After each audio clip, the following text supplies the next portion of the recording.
Selamat malam Ibu dan selamat malam teman-teman semua. Perkenalkan saya Suster Ilen Anika Sari Saromah SCMM dengan NIM 1020240006 Prodi Manajemen Informasi Kesehatan. Pada kesempatan kali ini saya akan memberikan video animasi pembelajaran pada mata kuliah Biostatistika dengan judul materi jenis data dan sumber data. Dosen pengampu Ibu Pomarida Simbolon SKM MKes. Daftar isi untuk materi ini yang pertama, data, kedua jenis data berdasarkan sifatnya, ketiga jenis data berdasarkan fungsi, dan yang terakhir sumber data. Data dapat diartikan sebagai serangkaian fakta atau sekumpulan keterangan tentang sesuatu hal, objek, ide, situasi, atau fenomena yang dapat digunakan untuk menyusun informasi yang bermakna dan lebih mudah dimengerti oleh pembacanya. Data dapat berupa kata-kata, kalimat, gambar, grafik, warna, simbol, huruf, dan angka. Ada juga dalam bentuk audio dan yang lainnya. Jenis-jenis data antara lain data digital, kualitatif, kuantitatif, lapangan, lisan, tertulis, pribadi, primer, dan sekunder. Data dapat diperoleh melalui wawancara, pengamatan, observasi, atau hasil pengukuran. Manfaat dan fungsi data. Yang pertama, sebagai suatu acuan kegiatan. Berarti dengan adanya data dapat digunakan sebagai acuan ataupun tolak ukur untuk membuat sebuah kegiatan tertentu yang kita inginkan. Yang kedua, sebagai dasar perencanaan. Sebab dalam membuat sebuah perencanaan sangat penting untuk menggunakan parameter yang akurat. Sedangkan data itulah yang bisa digunakan sebagai salah satu parameter sekaligus sebagai acuan dalam membuat suatu perencanaan. Ketiga, dasar untuk membuat keputusan. Seseorang akan dengan lebih mudah menentukan keputusan berdasarkan data yang bisa dipertanggungjawabkan. Keempat, sebagai bahan untuk evaluasi. Misalnya saja dalam sebuah lembaga ataupun organisasi tertentu, pasti akan membutuhkan evaluasi dalam rangka meningkatkan kualitasnya. Jenis data berdasarkan sifatnya. A. Data kualitatif. Data kualitatif adalah data yang disajikan dalam bentuk kata-kata yang mengandung makna. Contohnya seperti persepsi konsumen terhadap botol air minum dalam kemasan, anggapan para ahli terhadap psikopat, warna, dan lain sebagainya.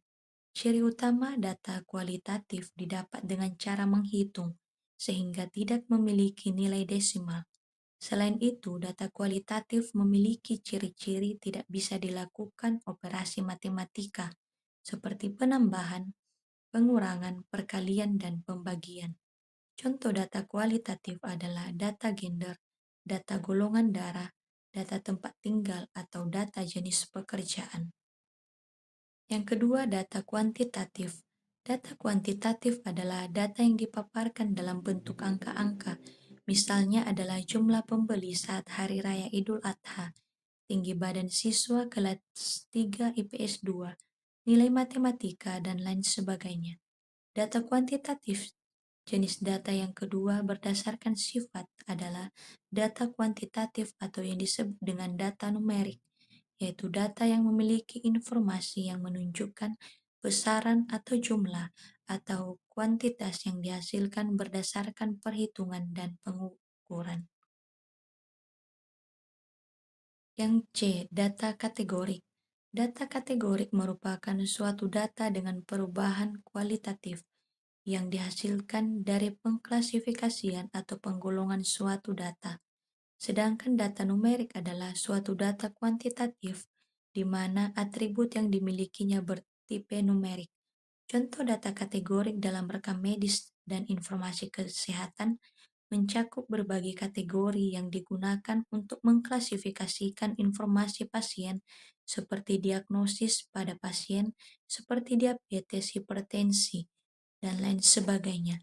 Setiap diagnosis merupakan kategori angka yang berbeda dalam analisis data kesehatan. Data numerik. Data numerik adalah suatu data kuantitatif di mana atribut yang dimilikinya bertipe numerik. Data numerik memiliki rentang nilai yang sangat berbeda pada masing-masing atributnya, atau dengan kata lain, satuan setiap atribut berbeda sehingga dilakukan standarisasi. Dalam suatu data numerik, kadang-kadang terdapat atribut yang memiliki nilai dengan rentang yang sangat berbeda dengan atribut lain atau dengan kata lain memiliki satuan yang berbeda. Data diskrit. Data diskrit merupakan salah satu jenis data kuantitatif dan sering juga disebut data nominal. Data diskrit adalah data yang diperoleh dari hasil menghitung atau membilang dan bukan hasil pengukuran. Data diskrit adalah jenis data yang hanya bisa mengambil nilai tertentu dan tidak bisa dibagi menjadi nilai yang lebih kecil secara bermakna. Data ini biasanya berbentuk bilangan bulat dan dihitung, bukan diukur. Ciri-ciri data diskrit: yang pertama, berbentuk bilangan bulat, tidak memiliki desimal. Kedua, tidak bisa dibagi menjadi pecahan yang lebih kecil secara bermakna. Ketiga, dihitung bukan diukur. Contoh data diskrit dalam rekam medis dan informasi kesehatan mencakup informasi yang dapat dihitung dan dinyatakan dalam bilangan bulat. Berikut adalah beberapa contoh spesifik, yaitu jumlah penderita penyakit tertentu, misalnya jumlah penderita tuberkulosis di suatu wilayah atau rumah sakit. Ini juga merupakan data diskrit karena dihitung dalam bilangan bulat. Data kontinum atau kontinu adalah data yang diperoleh dari hasil pengukuran, yaitu data yang besarnya dapat menempati semua nilai yang ada di antara dua titik. Data kontinum. Data kontinum atau kontinu adalah data yang diperoleh dari hasil pengukuran, yaitu data yang besarannya dapat menempati semua nilai yang ada di antara dua titik. Data semacam itu mempunyai ciri adanya berkesinambungan antara suatu bilangan dengan bilangan lain. Bila bilangan itu ditempatkan pada skala bilangan, maka kedudukan suatu bilangan pada skala itu bersambung satu sama lain. Data ini terbagi dalam 3 jenis, yakni data ordinal, interval, dan rasio. Yang pertama, data ordinal. Data ordinal adalah data yang berjenjang, bertingkat, atau berbentuk peringkat. Data ordinal biasanya makin kecil angkanya, maka semakin tinggi nilainya. Data ordinal ini dapat dibagi dari data interval rasio. Yang kedua, data interval. Data interval adalah data yang jaraknya sama tetapi tidak mempunyai nilai nol absolut atau mutlak. Pada data ini, walaupun datanya nol, tetapi masih mempunyai nilai. Data ini dapat dibuat menjadi data ordinal. Yang ketiga, data rasio. Data rasio adalah data yang jaraknya sama dan mempunyai nilai nol absolut. Jadi, kalau data nol berarti tidak ada apa-apa. Data yang paling teliti adalah data rasio, dan data ini disusun ke dalam data interval ataupun ordinal. Data hitung.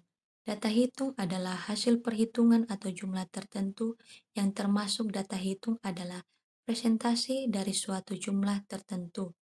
Data ukur adalah data yang menunjukkan ukuran mengenai nilai sesuatu. Berikut adalah data beberapa contoh spesifik, yaitu jumlah rak penyimpanan. Sebagai contoh, jika satu rak dapat menyimpan 2286 dokumen dan total dokumen yang perlu disimpan adalah 15.439, maka perhitungan kebutuhan rak adalah 15.439 dibagi 2.286, yaitu 7 rak. Bagian H, data ukur.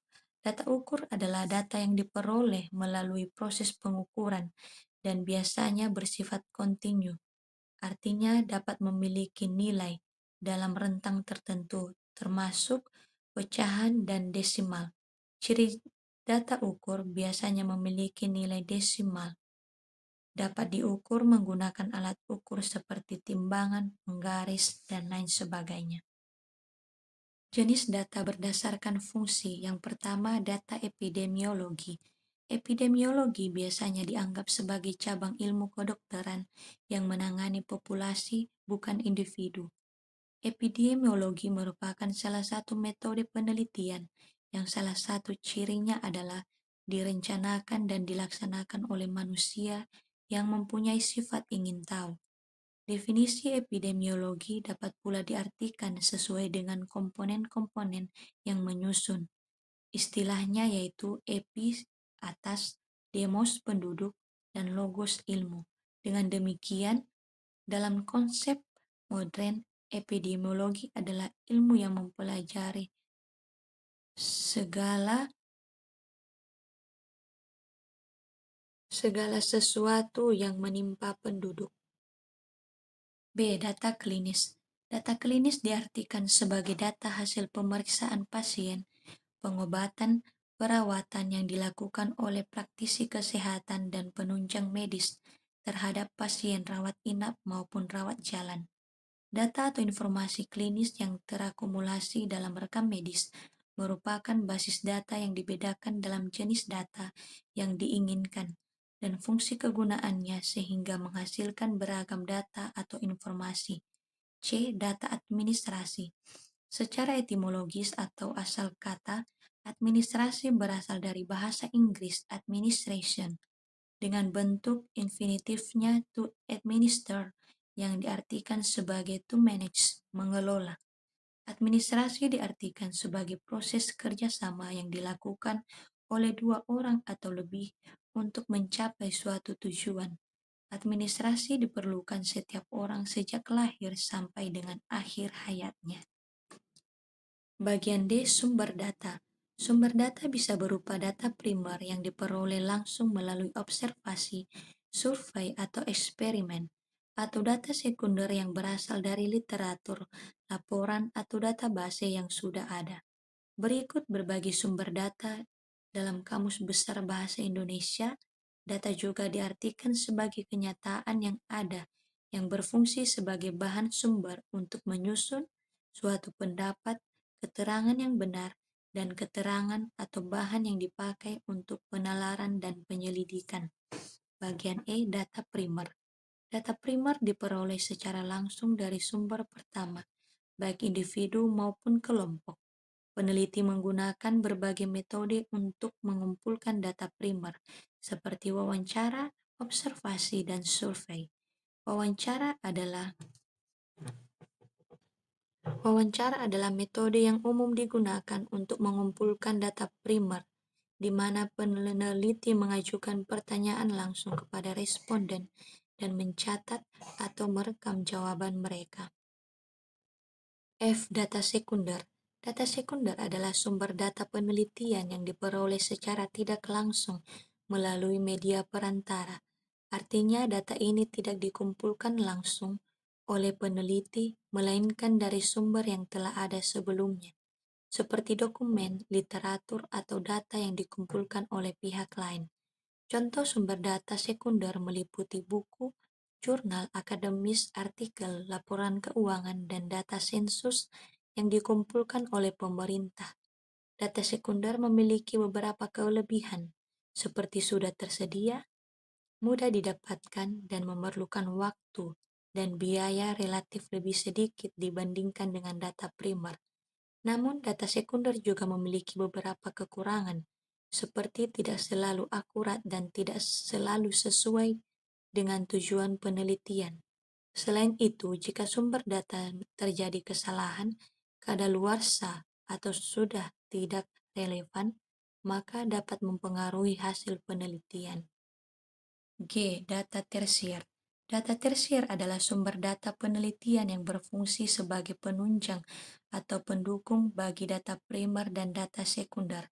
Data ini diperoleh melalui sumber yang tidak langsung terkait dengan fenomena yang diteliti, tetapi masih memiliki keterkaitan yang relevan. Contoh sumber data tersier meliputi kamus, ensiklopedia, dan bahan-bahan lain yang memberikan penjelasan atau informasi tambahan tentang topik penelitian. Data tersier tidak diperoleh secara langsung dari sumber utama. Data tersier tidak diperoleh secara langsung dari sumber utama atau pihak yang terkait langsung dengan metode penelitian, tetapi masih memberikan informasi yang berguna untuk memperkaya analisis penelitian. H. Sumber data SIKN. Sumber data dalam Sistem Informasi Kesehatan Nasional mencakup beberapa kategori utama yang penting untuk pengumpulan dan pengelolaan informasi kesehatan.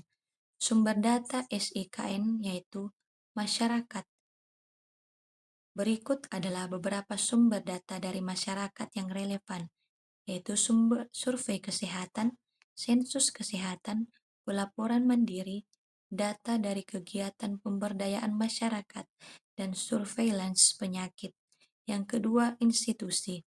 Berikut adalah beberapa sumber utama, yaitu fasilitas kesehatan, dinas kesehatan, bank data kesehatan nasional, instansi pemerintah lainnya, organisasi profesi kesehatan, lembaga swadaya masyarakat. Baik, sekarang kita masuk pada soal kasus. Yang pertama, kasus yang pertama. Dalam manajemen informasi kesehatan, data yang diperoleh langsung dari pasien melalui wawancara atau pemeriksaan fisik disebut sebagai A. Data sekunder, B. Data primer, C. Data tersier, D. Data kuantitatif. Jawaban yang benar adalah B. Data primer. Pembahasan data primer adalah data yang dikumpulkan langsung dari sumber pertama tanpa perantara, seperti melalui wawancara, pemeriksaan fisik pasien. Kedua, data yang diperoleh dari laporan bulanan Rumah Sakit Murni Teguh mengenai jumlah pasien rawat inap termasuk dalam A. Data primer, B. Data sekunder, C. Data kualitatif, D. Data observasional. Jawaban yang tepat adalah B. Data sekunder. Pembahasannya, data sekunder adalah data yang telah dikumpulkan dan diproses oleh pihak lain seperti laporan bulanan rumah sakit. Jasmine 2014 daftar pustakanya. Ketiga, jurnalnya. Ketiga, rekam medis pasien yang berisi informasi tentang diagnosis, terapi, dan riwayat penyakit termasuk dalam jenis data A. Data demografi, B. Data administratif, C. Data klinis, D. Data finansial. Jawaban yang tepat adalah C. Data klinis. Pembahasannya, data klinis mencakup informasi medis pasien seperti diagnosis, hasil pemeriksaan terapi, dan riwayat penyakit. Dari jurnal Jasmine 2014. Demikianlah materi yang bisa saya sampaikan. Saya ucapkan terima kasih dan sampai jumpa kembali. Dadah.